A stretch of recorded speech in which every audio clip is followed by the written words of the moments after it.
Okie dokie.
Nice video, bro. Thank you.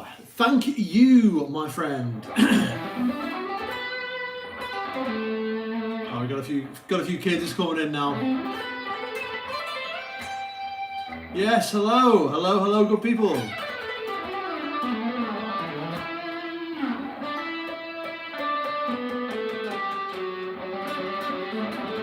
Whoop.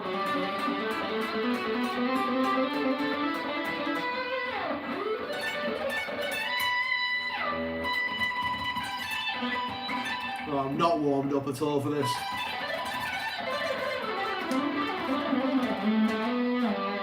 I'm good, man. How are you doing? Hope you are doing well. Can you play Creep by Radiohead, please? I don't want to get demonetized for this one. I'm awfully sorry, man. I'm awfully sorry. But stick around. I'm going to show you something better. This is a guitar. I'm only joking. It's a Telecaster.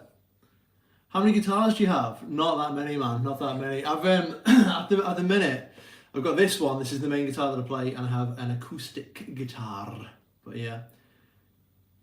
Best tip to learn guitar from intermediate to good. Stick around for this video, and I'm going to show you something that's going to blow your mind. And it's a lot to do with learning the basics. Okay, when I say blow your mind, probably not, to be honest with you. You're probably going to be like, that's a bit of rubbish, actually.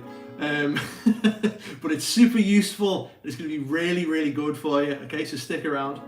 I got an acoustic bass and a piano. Nice, lovely. Play all three. Wow, man, excellent. That's true musicianship, man. Multi-instrumentalism is the way to go. Right, listen, I'm just going to swap this tone around. Don't go anywhere. Lovely humans, one sec. Let's drop that down. Right. Okay. It is a little bit late. It's past the watershed here, so I'm cognizant about being a little too loud, yeah? Will be posted. I'm going to bed, so I'd love to sub in that case. It definitely will be posted, man, yeah. You have a good rest, and you can watch it at your leisure, absolutely. But yeah, all right. Hi, hello. Hello, good people. All right, so look, the title's not clickbait. I do genuinely think this is going to be really good for the aspiring guitarists and musicians that are watching today, okay? And I want to talk about this really basic idea, okay? Now, for some reason, pianists tend to get a really solid education when it comes to learning music, and guitar kind of goes a lot by the wayside, and a lot of it tends to be, I don't know, there's what's the word where you have a methodology of teaching. I can't, the word is escaping me at the minute. But basically, it's like the methodology of teaching on guitar can be a little bit more laissez-faire, you know. It's a little more picking things up as we go, rather than starting from basics and working our way up, which is how we learn things most optimally, in my opinion, right? And I think most people would agree that, you know, that's how you do it. You work from the known to the unknown. That's what my uncle told me, and he's a wonderful musician. You work from the known to the unknown. So what I want to do today is, right, we're going to talk a little bit about chord inversions, and the title isn't clickbait at all. This really will bump up your musicianship tenfold, right? Just stick around and watch this, okay? Or, you know, you can save it or whatever and check it out later. So I'm just going to be cracking on and going forward with it. So what we've got, right, is we have three basic chord types that I'm sure most of us will be relatively familiar with. I'm just going to get a little bit better on in screen so you guys can see there what's going on. All right, so the three basic chord types that we want to talk about are major chords. Nice D major chord there. A minor chord. How melancholy and sad. And then a dominant seventh chord, right? Okay, now if you're unsure as to how they are constructed, it's pretty straightforward, right? It's basically like this. It's basically, if you have a scale, that's a scale of D major there, right? And you select the individual notes from that scale and break them down, right? And we can just number them. That's all that happens. It's not scary, a scale. It's just basically the building blocks of how we create other bits of music, right? 1, 2, 3, 4, 5, 6, 7, and then 8. 8 like an octave, like an octopus, 8 arms, 8 notes, that's what goes on. Now they just get slightly more sophisticated names, right, based on the quality of that interval. This is what they call, these called intervals, away from the starting note. So we've got a root note, major second is the second note, major third is the third note. We have what's called a perfect fourth, 1, 2, 3, 4, right? Perfect fifth, a major sixth, major seventh, and then an octave again, right? And that's all there is to it, okay? What's a really cool exercise, and I try and teach everyone this. I do teach guitar, and I show all my pupils this. Basically, you want to try and get into the habit of when you're practicing, okay, try and see if you can hit that note by singing it before you can play it, right? So if I play the root note, ba, ba, there's my major second, da, there we go, we got it, hey, it's an E note, D, major second up as an E, da, got it, right, let's do the major third, ba, ba, there it is, right, do the perfect fourth, ba, fifth, ba, ba, sixth, ba, major seventh, tricky one that, da, and then octave again, da, and obviously you want to do those out of order. It's much easier to do it in order than it is out of order, so you want to try and mix it up, right? But anyway, the reason why I'm talking about that is very simply because we want to use these to make our chords, right? Okay, so we want to go like this. We want to go, there's our root, okay? We want to find the major third up, right? There it is, da, da. And we want to find the fifth up above that. Right, so we've got root, major third, fifth. And if you put those all together and you expand it out into the chord, you get a major chord. Okay?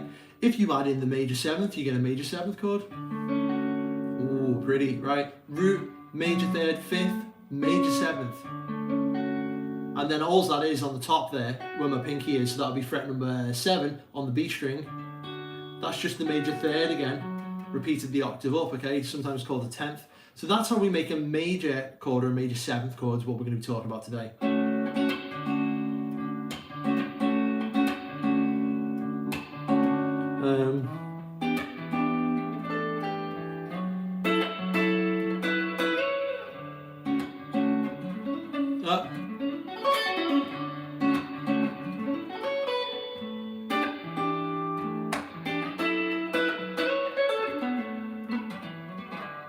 Bloody hell. I'm all over the gaff. Get dead nervous on these stupid live streams. Anyway, that's our major seventh chord, right? Cool. So, how you make a major seventh chord? You get your root, you get your major third, you get your fifth, and you get your major seventh. Happy days. How do we make the other two chords then? We want to make a minor seventh chord. That's very simple as well. We get a root, we get a minor third, a fifth, and a minor seventh. That's how we make that chord sound. Okay? Root, fifth above, minor seventh, and a minor third. That's how we make that minor seventh chord sound, okay? Then we've got a dominant seventh. This is kind of like an interesting one. This is a bit of like an odd one out, right? We've got a root. I'm going to play the fifth next. A minor seventh, but a major third. So that's almost like a hybrid of the other two, right? It's got a minor seventh interval and a major third interval. So we've got those three chord types, right? We've got a major seventh, minor seventh, and a dominant seventh chord. And again, because the pedagogy, that's the word I was looking for before that I couldn't bloody remember, isn't quite as sophisticated on guitar as it is sometimes, or as people are deserving of, really. People who pay money to go for a guitar lesson, they deserve to be taught in the proper way. But because it's sometimes a little bit more lax, in my opinion, people miss out on this bad style, right? People learn like the chords and the qualities, right? Major 7, minor 7, dominant 7, and then they leave it there.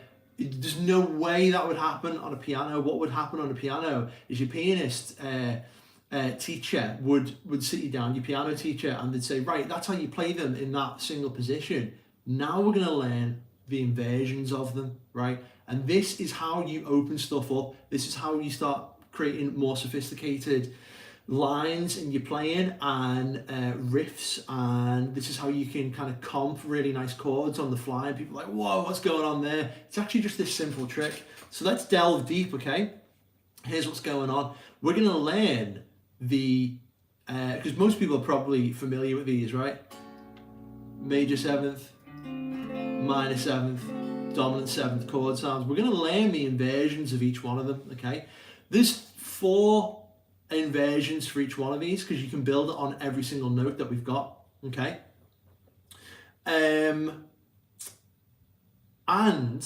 that will indeed quadruple, right? No, what's that? 4 times 3, 12x your chord knowledge, okay? Hey Sam, how you doing, man?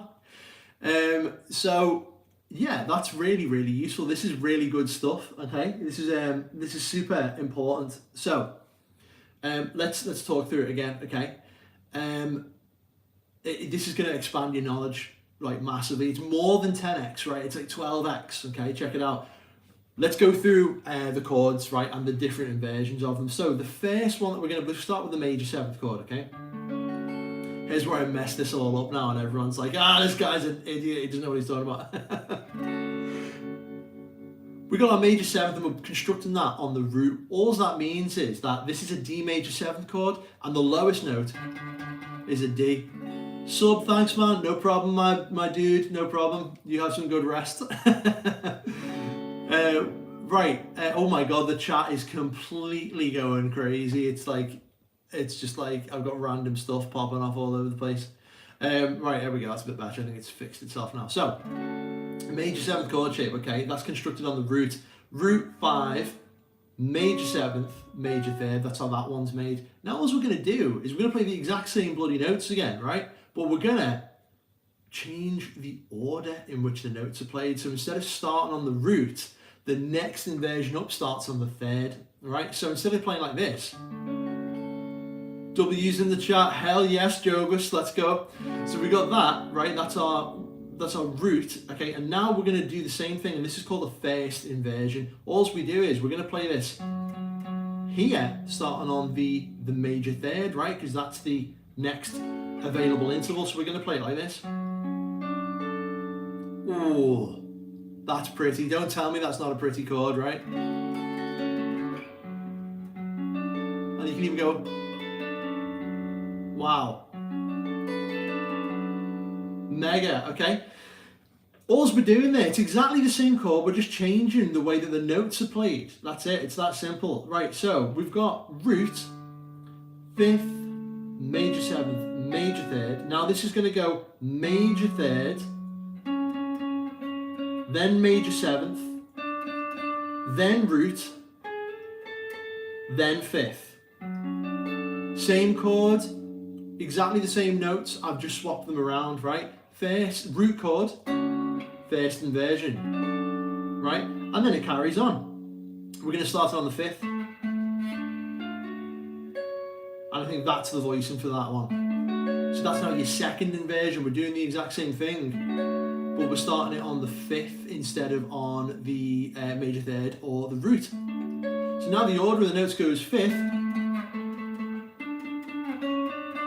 5th, then root, then major 3rd, then the 7th's on the top. Wow, so now we've got this. Okay, and I'll be damned if I've forgotten how to make it on the major 7th, but let's have a little look. I think it's something like this, actually. Whoops.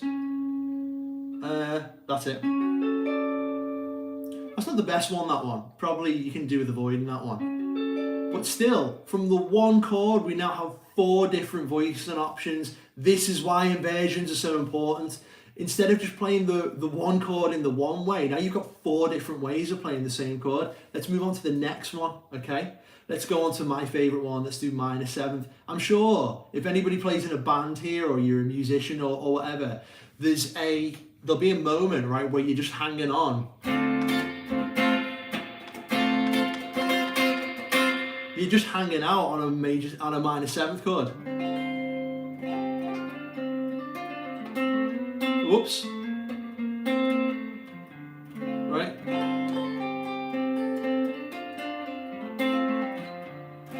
There'll be a point in a song or a jam or something where you're just going to hang out on that, and this is where this kind of stuff becomes really cool and important, right? I'm just going to have a sip of juice.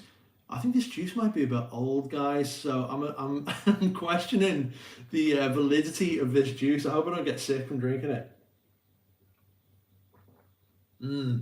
That tastes lovely though. It's really nice.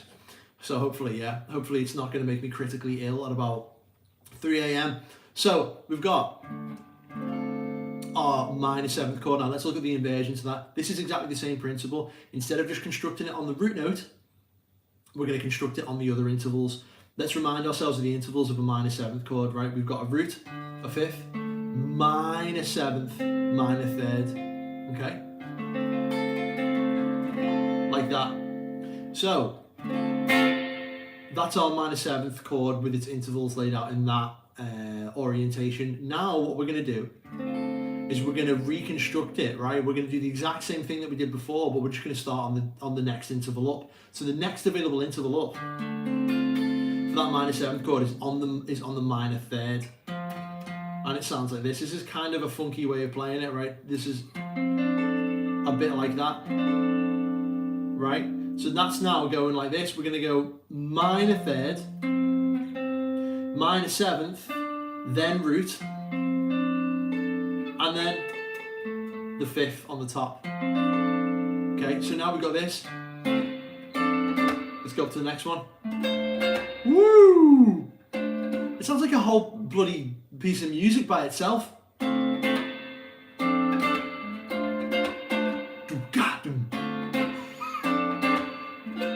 Whoa! Just by messing around with the way that these notes are ordered, okay? So now we've got it like this, okay? On the second inversion, we're building it on the fifth. We're going fifth,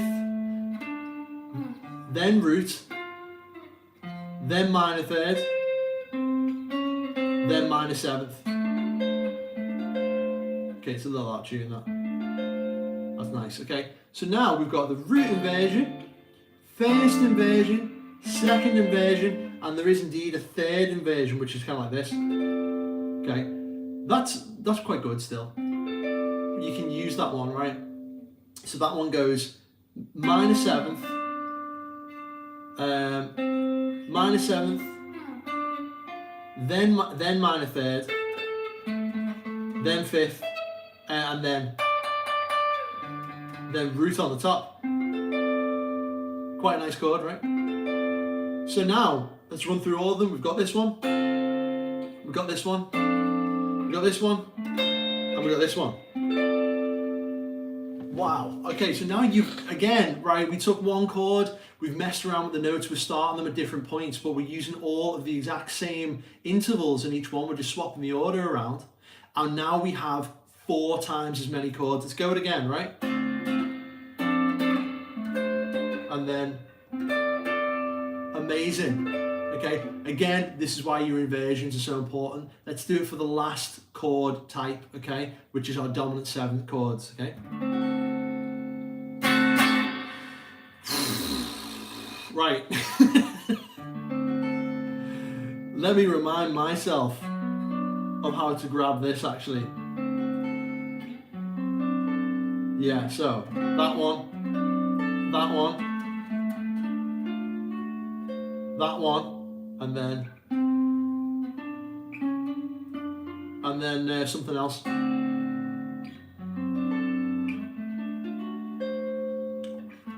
And then we want it built on, I can't remember that last one.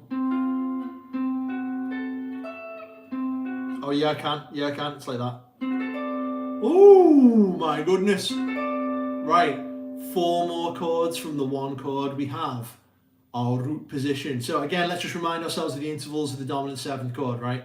When I say remind ourselves, I'm saying, let me remind myself of these intervals. So I'm not telling you a load of fibs. Okay, let's go through them, right? Dominant 7th chord, we have the root. We have the 5th. This is the weird one we have in minor 7th. And then we've got the major 3rd. It's kind of got like the hybrid of the major and the minor there. It's got the minor 7th interval and then the major 3rd. Yeah, cool. Right, that's our dominant 7th chord sound. You'll often see this when it's written down, by the way, as just like something 7. Okay, so in this case, I'm playing a D dominant 7 chord. Will often just be written as D7. Okay, so that's something that I think can catch a lot of people out. Don't let that catch you out. If you see a letter and then immediately after a 7, that's a dominant 7th chord. It's not a major 7th and it's not a minor 7th. Okay, dominant 7 just with the 7. Cool, there it is. Then we're gonna do exactly the same concept, right? We're just gonna restart this on a new interval each time. So there's our dominant 7th in root position. Then we're gonna move up here. Okay, and we're gonna go and play it on the major 3rd interval.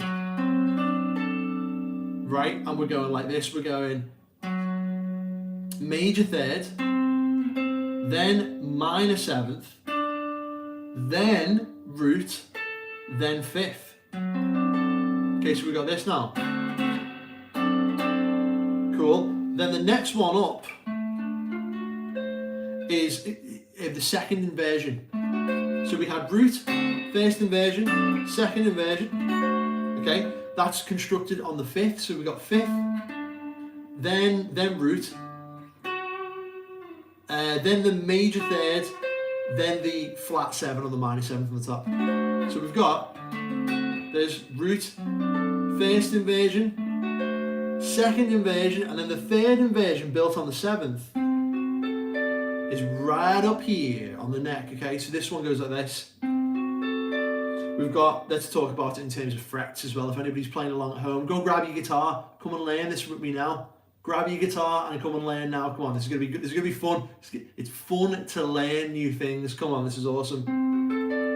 We're going like this, okay? We're starting on, my God, 12, 13, 14, 15th fret, middle finger, 15th fret on the A string. Pinky, nice one, Joe, this is right. Middle finger, 15th fret on the A string. We've got our pinky finger all the way up there on the 16th fret on the D string. Index finger is going to be 14th fret on the G. And then you got your third finger, 15th fret on the B. So we've got... Nice, let's run through them all again. Root position. First inversion. Second inversion. And then lastly, but not leastly, third inversion. Okay? Now, all we've done is we have taken the exact same chord, we've messed around the notes, okay? So that instead of playing it starting on the root note, we'll start on, well, for the second inversion, we're starting on the third of the chord. For the first inversion, we're starting on the third of the chord. For the second inversion, we're starting on the 5th. And for the third inversion, we're starting on the 7th. Okay, that's all that's happening. That sounds confusing, but it's not really. There's our root, okay, our root position, and sure enough, we're starting on the root note, which is the 1 in the scale, isn't it? Then the next one, we're starting on the major third, 1, 2, 3. The next one, which is the second inversion, we're starting on the 5th, 1, 2, 3, 4, 5. And then the last one is we're starting on the 7th. 1, 2, 3, 4, 5, 6, 7. Again, I keep messing that one up. Awesome. All right. Now, typically what happens is, so if you've been following along, okay, and by the way, if you want to know any of these, there's a great guy. Oh, sorry, I mean, I've just shown you them all, but if you want to know them in more depth, there's a great guy on here called Garrett's Guitar Lessons, like Garrett from Thief. From the Thief franchise, if anybody's ever played the game Thief, belter of a game, that, love that game. Garrett very kindly shows you, he doesn't just show you them all like on the one string set like I've done, it's on every single string set that he does. So get on that if you want to just slow this down and you want to have a little bit more time to practice, because some of these fingerings are quite challenging, okay?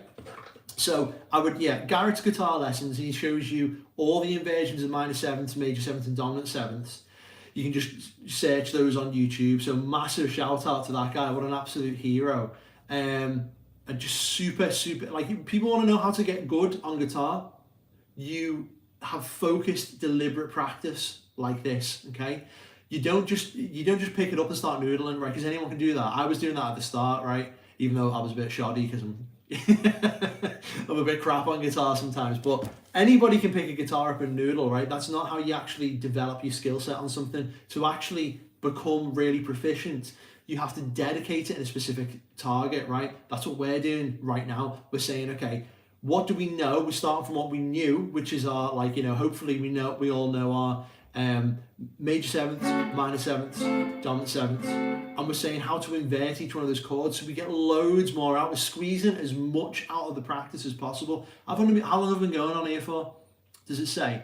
I've been going on here for half an hour, right? That half hour's worth of practice time will be more valuable than you sitting down and noodling for like 6 hours, okay? Depending on your goal. Obviously, if you want to start writing stuff and you want to come up with like cool ideas and stuff, that's a way to go. But if you actually really want to develop and expand your skill set, expand your vocabulary, this is the stuff, right? Okay, this is what you need to get on. So now the next question, okay, this is usually where people stop. They're happy to show you the knowledge of it, but then the application typically tends to go by the wayside. So I'm going to show you a little bit of application just using one of these, okay? I'm going to use it on minor 7th. Okay, and I'm going to play it in E instead, okay?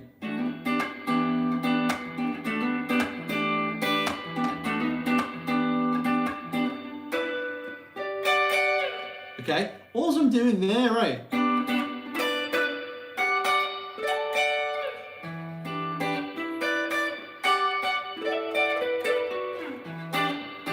It's just moving through me inversions, that's it.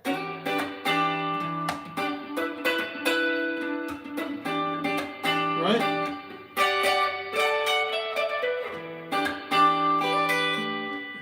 Oh, sorry.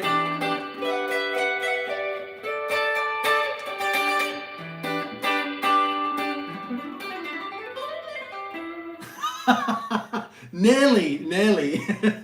Right, what the hell is going on there? Right, I'm literally, my mate John just said, my mate Pricey just sent me a funny message there. Sorry about that. So I'm literally just using those inversions that we're talking about there. That is all you need to do. Please, The Last of Us song. I'm really sorry, Joking 42. I do not know that song. Maybe I should have a look at that and do a short on it. I'll get on that. Apologies for not knowing that off the top of my head. So, yeah, right. So these inversions, right, okay, are now not just some crap that you know in your head. It's not just some rubbish that, oh, I know how to do my guitar inversion. Oh, no, good. No, now they're a tool in your arsenal, right? They're a weapon that you can bust out. I guarantee you, if you ever play any funk gigs, if you ever play any pop gigs, anything like that, there's going to be moments where you're just banging out on a minor seventh chord like that. And if you want to get movement, but you want to stay safe, and you want the notes to still sound really concordant and like deliberate, and like they sound really good in the mix and stuff, they sound really good, and like you meant to be playing them, they sound intentional and they sound good with the rest of the band. You know, you got your bass player, yeah, you want it all to sound good, then here's where your inversions come into it. Okay, I'm on the root there. Okay, then this next one that I was doing, I'm playing the first inversion there, right? That's the same chord that we were looking at before. But all I'm doing is, instead of playing this root note here, instead of playing this bottom note here with my middle finger, I'm putting it up here. And you don't even have to play all the notes in that chord. It's even easier than you think it is. You just go like this. Okay? So imagine you're playing your minor 7 chord there in E. Now you can grab this shape, right? So instead of going like that, you've now got this pattern. Okay, which sounds interesting and spicy and like something's just happened and like you've moved somewhere, but literally all you're doing is you're just messing around the order. And here's what the notes are, right? They are the root there, which is the 9th fret on the G string, the 5th above it, which is the 12th fret on the B, and then my middle finger's coming down and it's grabbing the minor 7th on the high E string. Listen to that movement now.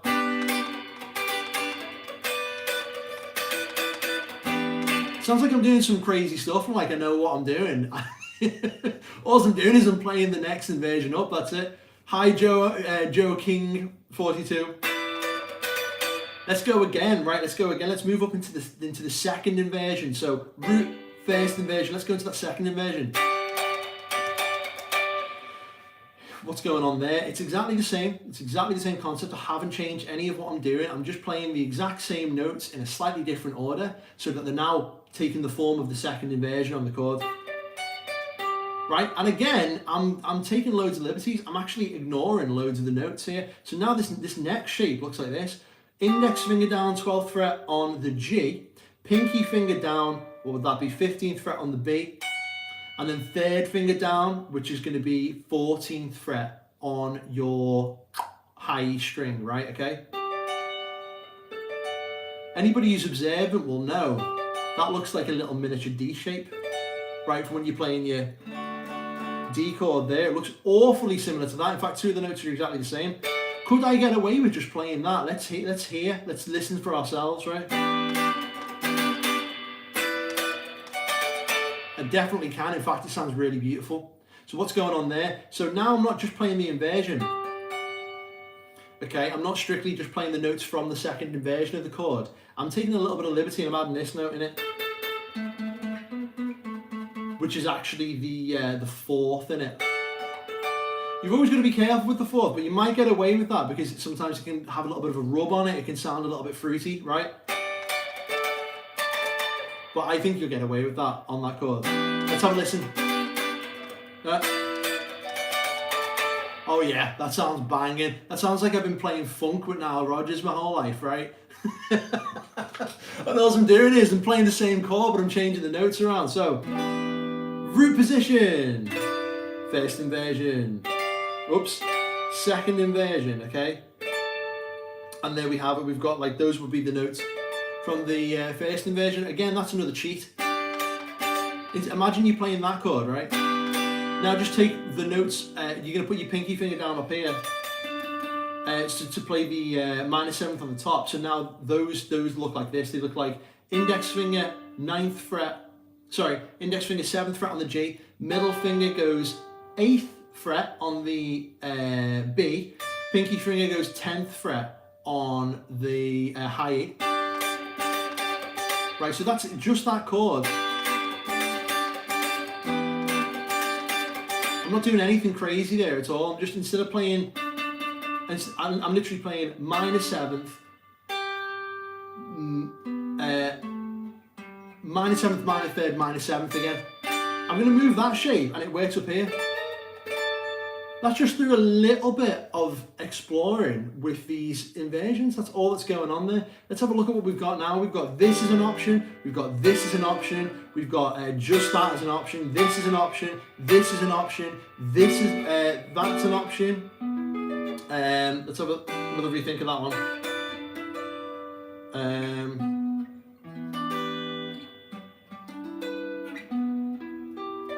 Yeah, beautiful. And then that one as well, up at the top. Inversions are so powerful, and that's how you sound really sophisticated with a lot of this stuff, okay?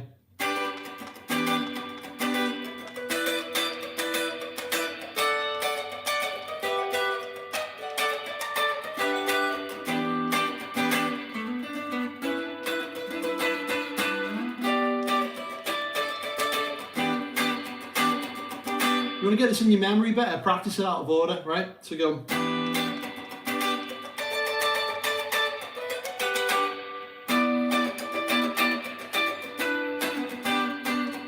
So there I was going like first inversion, then I'm moving up here. I'm messing around with the second inversion, then I'm going to first. Okay?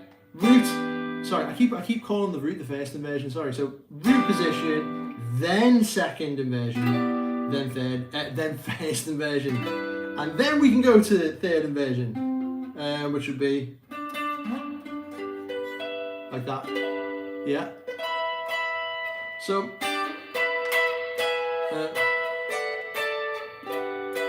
all of a sudden, from this one chord,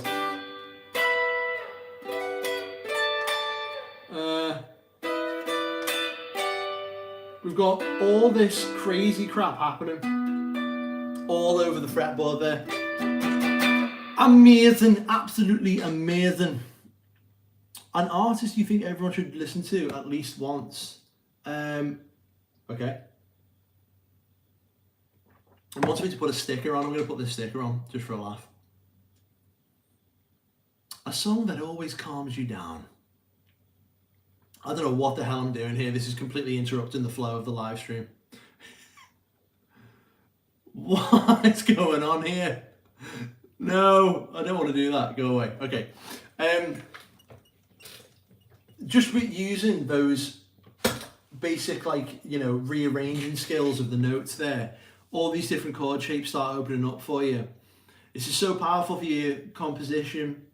This is so powerful for your, what I was just doing there, basically just comping, you know, over a chord, just throwing a few like little lines in and stuff. But it could also be super powerful for your improvisation, okay? So now instead of just playing, you know, if I've got, I'm playing an E minor. Yeah? Instead of just like, that is the, you know, I can just start throwing in.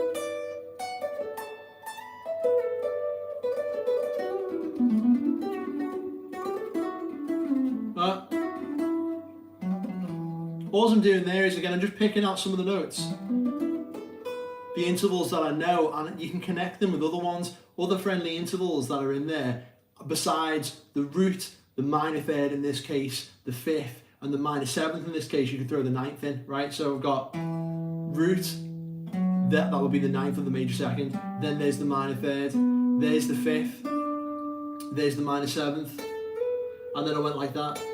I hit the, what would be the 11th, but I quickly moved up to what would be like the fifth again, right? Because that one's not super good to hang out. Pretty, right?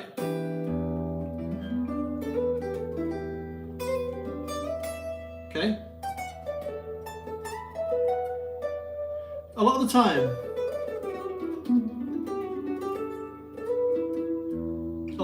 when I'm playing there, I'm not actually paying attention, like, oh, okay, what's this, what's that? I really have to know every single note that I'm playing. I can just memorize some of the shapes that I know, these friendly chord shapes that you can get into your vocab. Yeah? Without that much effort. So the moral of the story is learn your inversions. Let's go through them once again, okay? Let's go, I'm in the key of E now, so I'm gonna do that. I'm gonna do all of them in A again, right? So I've got root, this is for the minor seventh chord. I've got root, first inversion, let's play it properly. Root, first inversion, second inversion, third inversion. Let's do major seventh again. Root, first inversion, that's a really lovely chord. I think that is correct for the fifth, so for the second inversion. Yeah. No, that's wrong. It should be that. I've ballsed that one up, haven't I? Yeah, that's right.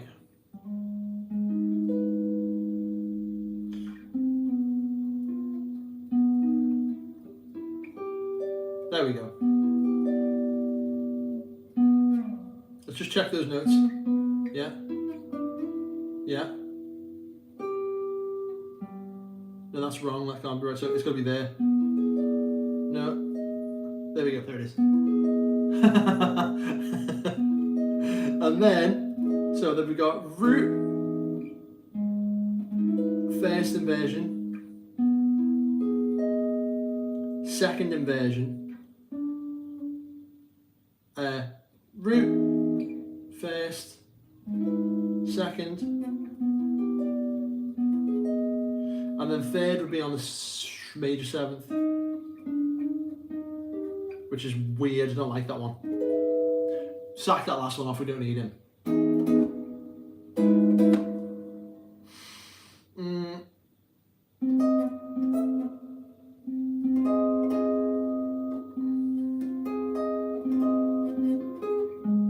Yeah. I'm second guessing myself all the time on that, and then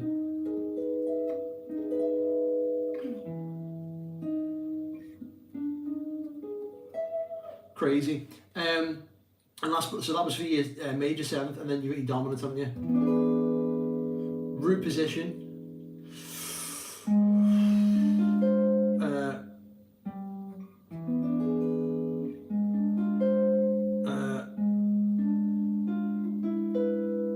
There's first inversion.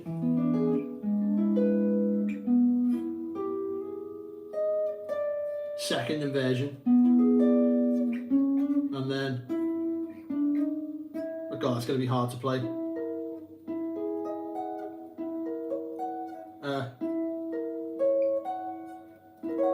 Yeah. Not always practical to play some of these shapes on the neck, to be honest with you. So what people tend to do is they just grab what I was doing before, like just grab a few of the notes and just mess around with them. Cool. So I really hope people take from this that you need to learn these chord inversions that I was doing there. It's a superpower. It won't just 10x your playing, won't just 10x your musicianship, it'll 12x it, right? Because from one chord we now have 4 different chords that manifest, okay? By the way, you can do all this with your normal triads as well. So you can do all this kind of stuff, like, let's start in C, okay? C major, so no upper extension in terms of the 7th now. I'm literally just playing root 3-5, root 3-5, that's it. There it is. C major, root position, first inversion.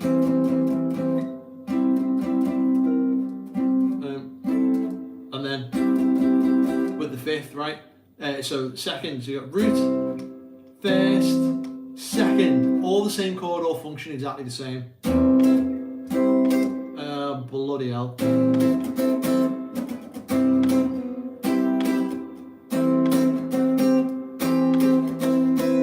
And what you might do is just do what I'm doing there, experiment and putting a few extra notes up above. If it sounds good, it is good.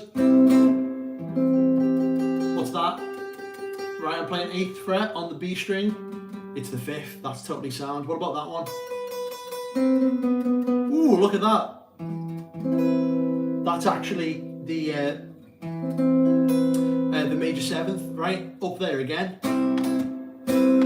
So that's quite nice, isn't it? Now that means instead of playing a boring old C major chord like that, you could go, wow, so much better. You sound like you sound like a jazz genius all of a sudden, right?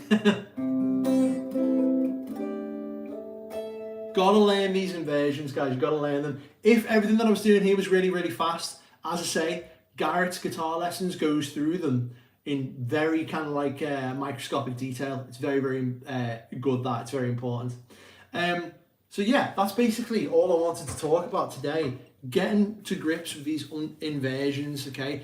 Just becoming friendly with them as shapes that are available for each time you play that chord. It's massively important. And as I say, the pedagogy for guitar sometimes completely jumps over this, and what we end up having instead is we end up getting kind of like bits of knowledge, but we don't really understand the fundamentals as guitarists, and it's just it's so detrimental to our playing, especially when you're in a band scenario and you've got to jam with other people. You're trying to come up with good ideas and you're trying to do something a bit exciting, and you just don't have the vocabulary to express yourself because we missed out on these fundamentals. Piano teachers never miss this stuff out. It's like the first thing. It's like, oh, well, you can go ba ba ba. Well, now you can put that bottom note ba ba up on the top, and there's your inversion, right? We don't, for some reason, that's missed out all the time on guitar. So instead of going, right, Jimmy, there's your C chord, lads. That's all you're getting for breakfast. Piss off. See you next lesson. It should be like, right, yeah, there's your C chord, but here's all the other ways to play it. Okay? And then, so actually, those are all your C chord. 1, 2, 3, root, first inversion, second inversion, yeah? So important, this stuff. And it's criminally overlooked. So I hope that's really useful for you good people who've been watching this, and I hope you take a lot out of it and you get something with it. So yeah, man, this is probably going to be like, well, this is definitely the last live stream of the new year because I haven't done any other ones for for ages. I just really felt inspired to do one today, so I'm going to do it. But on the topic of that, I'm thinking actually, what we need to do, or what I need to do, is really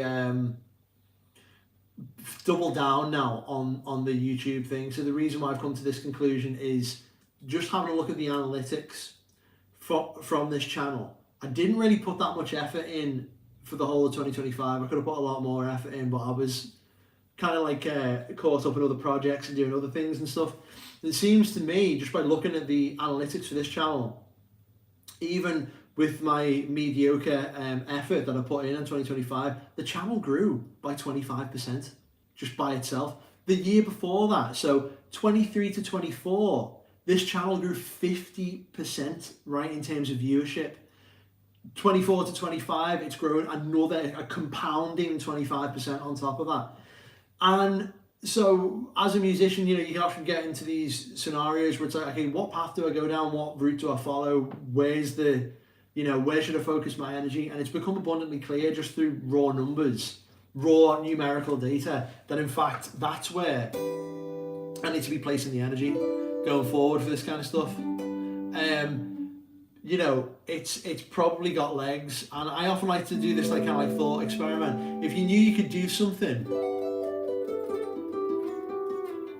and you knew that there was certainty of success on the other side, you would absolutely pursue that without any hesitation, without any shadow of a doubt. You just go, right, okay, I know this is going to become profitable, or it's going to become successful. I've got to do it. And often we can kind of like convince ourselves of like, oh, but what if it's not good enough? You know, what if I make a divvy of myself on the live stream today talking about juice? You know, I don't care. It doesn't matter. Don't let good be the enemy of perfection and all that stuff. So it's become very, very clear to me now that it's like, okay, I need to focus my efforts on this and really give it a good go, double and triple down on it. With that said, I've got some exciting content that I'm looking to release in the new year, basically in 2026. I've got probably one more thing that's going to come out before year's end, which is just going to be like a compilation video, so keep your eyes peeled for that. And in terms of actually growing the channel and making it become something worthwhile, I'm likely going to start doing memberships on the channel for not very much money, because it would have to be competitive, for people to just get involved in it and actually want to become a member of the channel. So that's something that I've got in the back of my mind, basically. So yeah, that's where I think things are going to go. And yeah, it's about like finding and committing yourself to the correct thing. And I think this might be it, because as I say, it's kind of backed up statistically now, Oh, hello. Zap Roosevelt. Hello, good sir, or madam, or they or them. Hello, person. You're a bit late to this stream. We've been going about an hour. Good to see you anyway. So yeah, please go through this again, and what I want you to take from this video is how important inversions are, right? That it's crucial. It's crucial for your development as a musician, and you absolutely have to know them, right?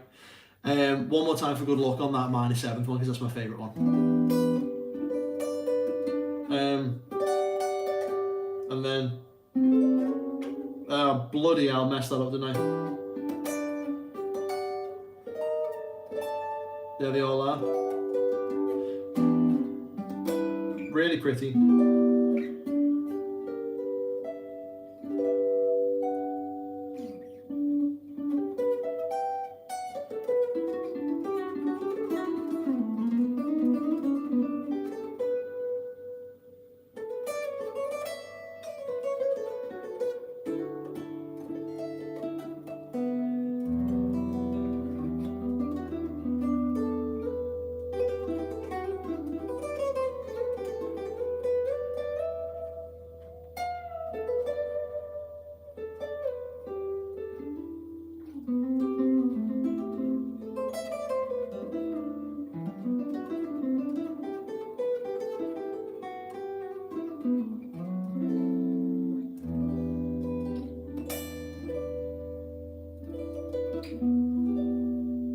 That's actually a much nicer way of voicing that as well, isn't it? So instead of going, it's kind of predictable.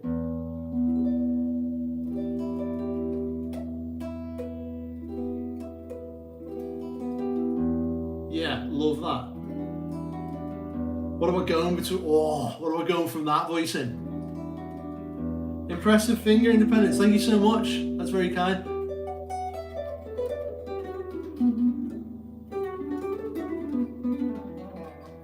I'm from the rainy shores of the UK, good sir. That's where we are hailing from today. Yeah. Anyway, I hope you really enjoyed today's session. Hope you enjoyed that. Hope you've got some juice of your own, or a tasty beverage to lead you out of 2025. Mixed bag of a friggin' year, as far as I'm concerned. Real mixed bag.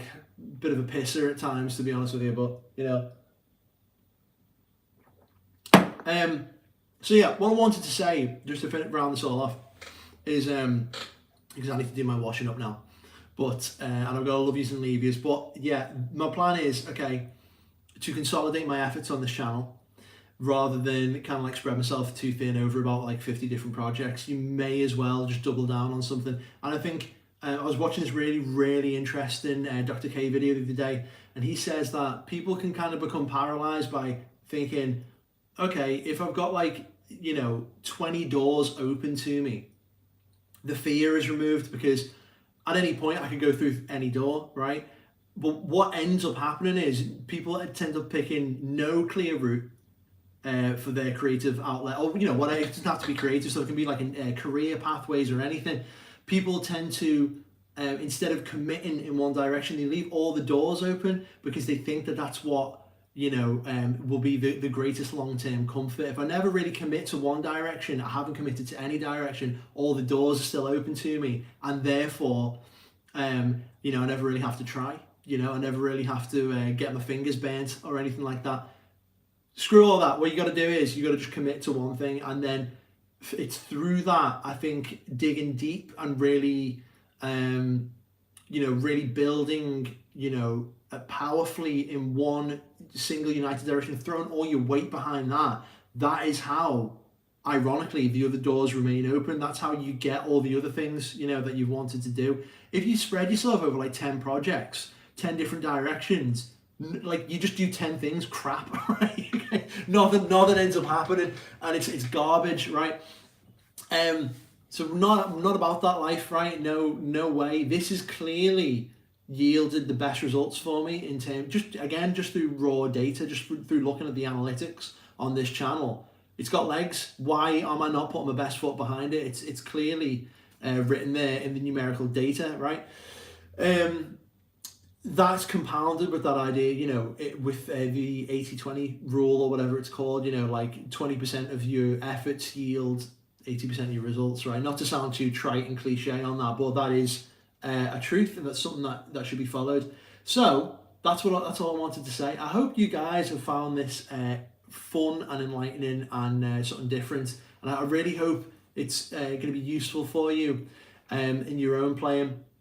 As I say, with these inversions, the main use that I've found is it's just so nice to be able to express yourself in different ways and not have like a fear. Sometimes we can be like scared because like, oh my God, where am I going? But it's okay if you know your inversions, you've got like endless jams, you know what I mean? You can just keep going, man. Oh, even if they never did that, I could just do that, right? I'm out of tune. No, I wasn't. I was just being smart about it. It was just a leading note, just 2 lead notes, right?